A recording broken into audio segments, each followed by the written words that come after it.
عمرك كنت شقيان وتعبان في حاجة ومبسوط بيها جدا وعايز تفرح اللي حواليك وتيجي تشاركها معاهم تلاقي حد بصلك من فوق لتحت وقالك ببرود عادي يعني ما كل الناس بتعمل كده، أو تلاقيه بيحاول يبين إن إنجازك وتعبك ده مجرد حظ؟ اللحظة دي بتحس إن دمك بفور بس بتسكت عشان تتجنب المشاكل أو عشان ما تبانش إنك شخص حساس بزيادة أو بتاع دراما، وتفضل طول اليوم متضايق وبتاكل في نفسك وتقول يا ريتني كنت رديته وكسفته قدامهم. لو الموقف ده بيعصبك وبيسحب من طاقتك فحابب اقولك ان اللعبة دي خلصت لحد هنا. النهاردة هعلمك ازاي ب5 ردود نفسية ذكية جدا تخلي اي حد يفكر 1000 مرة قبل ما يحاول يقلل منك، وهتخليه يندم فورا من غير ما تغلط بكلمة واحدة او تفقد اعصابك. قبل ما ندخل في التقيل ونعرف الردود اللي هتقلب بيها الترابيزة وتجيب حقك تالت ومتلت، اخبط لايك للفيديو دلوقتي حالا واشترك في القناة لو لسه ما اشتركتش عشان يوصلك كل جديد، وهات كوباية قهوتك ويلا بينا وركز معايا. قبل ما اقولك على الردود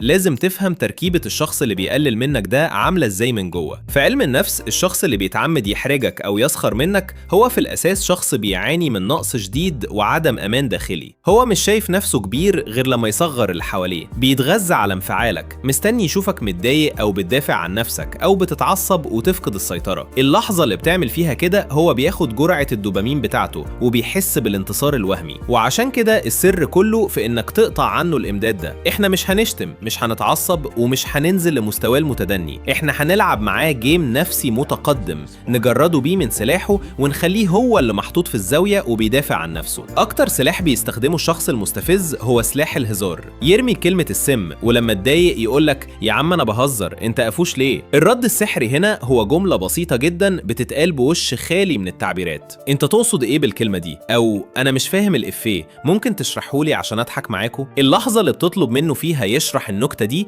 انت كده بتشده من ورا الستارة اللي مستخبي وراها وبترميه في النور قدام الكل. لما يقولك تعليق سخيف على طريقة لبسك او شغلك، بدل ما تتبرجل وتدافع بص في عينه ببرود تام وقول له معلش انا مش لاقط وجهة نظرك، ممكن تفهمني انت تقصد ايه بالظبط وايه اللي يضحك في الموضوع؟ الدماغ البشرية متبرمجة ان النكتة لو اتشرحت بتفقد معناها وبتبقى في منتهى السخافة. هتلاقيه بيبدأ يتلجلج يعرق ويحاول يلم الدور ويقول مفيش يا سيدي بكبر الموضوع ليه. هنا ردك يكون ابرد من التلج وتقول له بحسبك بتتكلم بجد، اصل مفيش اي حاجة تضحك في كلامك. الضربة دي بتدمر ثقته في نفسه وبتقفل بابه تماما. الرد التاني ده بقى محتاج تمثيلية صغيرة وفي لمسة ذكاء وخبث نفسي مش طبيعية. لما حد يوجه لك اهانة مبطنة اياك تاخدها على انها اهانة ليك انت، اعتبرها صرخة استغاثة ومشاكل نفسية عنده هو. يعني تخيل حد بيقول لك ايه يا ابني الشغل التعبان ده، انت ما بتفهمش خالص. الرد الطبيعي انك تتعصب وتقول شغلي احسن من شغلك، بس الرد النفسي المدمر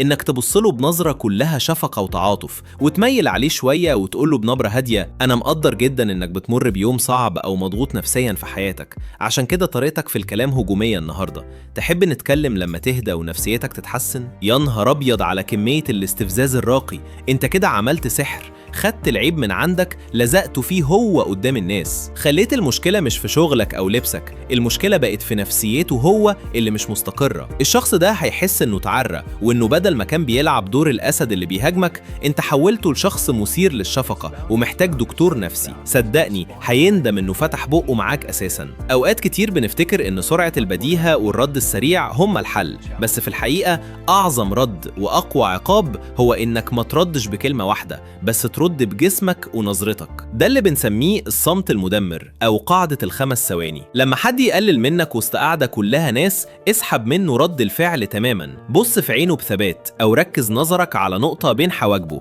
الحركة دي بتوتر جدا في لغة الجسد، وافضل ساكت لمدة 5 ثواني كاملين. ما ترنببش بسرعة، ما تبتسمش وما تكشرش، مجرد نظرة باردة كأنك بتبص لحيوان غريب. الثواني دي بالنسبة له هتمر كأنها سنين. الصمت بيخلق فراغ قاتل وبيعمل ضغط نفسي رهيب على الشخص اللي قدامك، بيخليه يراجع الكلمة اللي قالها ويحس بمدى تفاهتها. وبعد ال5 ثواني ما يخلصوا اعمل حركة بتنهي عليه تماما، غير الموضوع كأن الشخص ده هوا، كأنه كرسي موجود في الأوضة. لف وشك لحد تاني في القعدة وقول له بقولك ايه يا فلان، عملت ايه في الموضوع اللي كنا بنتكلم فيه امبارح؟ دي بتوصل رسالة واضحة زي الشمس، كلامك تافه لدرجة انه ما يستحقش حتى اني احرك لساني وارد عليه. دي بتسيب جرح نرجسي جواه مستحيل ينساه. الرد الرابع ده بنسميه في علم النفس نزع السلاح أو طريقة طفي النار. الشخص اللي بيستفزك بيبقى رامي طعم ومستنيك تعض فيه وتدافع وتتحرق من جواك. يقولك مثلا انت تخنت قوي على فكرة وبقى شكلك غريب، او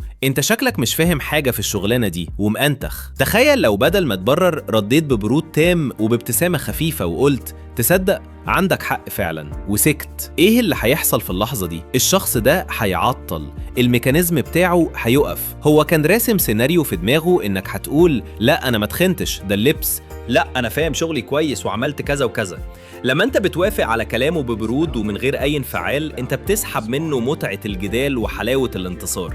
انت بتقوله بطريقة غير مباشرة رأيك فيا مش مهم لدرجة اني مش هبذل 1% مجهود عشان اتناقش معاك فيه. الموافقة الباردة بتطفي اي حريقة بيحاول يولعها، وبتخليه يحس انه ضرب طلقة في الهواء ومرجعتلوش بأي نتيجة غير شكله البايخ. كل الردود اللي فاتت ممتازة وبتجيب نتيجة فعالة، بس احيانا بنصادف النوع اللزج، النوع اللي مش بيفهم التلميحات او اللي بيتمادى وبيسوق فيها بشكل مبالغ فيه ووقح. هنا احنا محتاجين نرسم خط احمر واضح وصريح، بس من غير ما نفقد اعصابنا ولا نغلط. الرد ده محتاج لغة جسد قوية، ظهرك مفرود ونبرة صوت هادية جدا بس حازمة زي السيف. تقطع كلامه وتبصله في عينه وتقول له انا ما اسمحلكش تتكلم معايا بالطريقة دي، لو حابب اننا نكمل كلام يا ريت تختار الفاظك وتظبط طريقتك احسن من كده. الجملة دي ما فيهاش اي مجال للهزار، ما فيهاش اي مساحة للرجوع او التبرير. انت هنا بتعلن بوضوح ان في حدود وان الشخص ده اتخطاها وداس على اللجم. الميزة في الرد ده انه بيحط اللي قدامك في حجمه الطبيعي قدام نفسه وقدام اي حد حاضر الموقف. بيبين انك شخص واثق من نفسه، عارف قيمته كويس ومش خايف من المواجهة، وفي نفس الوقت محترم وما غلطش في حاجة تمسك عليك غلطة. في النهاية لازم تفهم حاجة مهمة جدا ومحتاجك تحفرها في دماغك، قيمتك عمرها ما كانت ولا هتكون مرتبطة برأي اي حد فيك، خصوصا لو الحد ده هدفه الاساسي انه يقلل منك عشان يحس هو انه احسن او اكبر. الردود والاسلحة النفسية اللي اتكلمنا عنها النهاردة مش عشان تخليك شخص شرير او عدائي مع الناس، بالعكس دي عشان تحميك وتحافظ على طاقتك وسلامك النفسي من مصاصين الطاقة والناس اللي بتستهلكنا على الفاضي. انت مش مضطر ابدا تقبل اي قلة ذوق او اهانة تحت مسمى الهزار، ومش مضطر تبرر تصرفاتك او شكلك او اختياراتك في الحياة لاي بني ادم. جرب تستخدم الاسلحة دي وشوف بنفسك ازاي نظرة الناس ليك هتتغير، وازاي هيعملوا لك 1000 حساب قبل ما يفكروا بس انهم يتخطوا حدودهم معاك. خليك دايما هادي واثق في نفسك، وافتكر ان اقوى رد فعل هو اللي بيجي من دماغ رايقة مش من اعصاب محروقة. لو عجبك الفيديو ولقيت فيه حاجة فادتك ما تنساش اللايك الجميل والشير مع اي حد ممكن يستفيد منه، واكتب لي في التعليقات ايه اكتر رد حسيته هيليق على شخصية معينة في حياتك. اشوفكم الفيديو الجاي، سلام.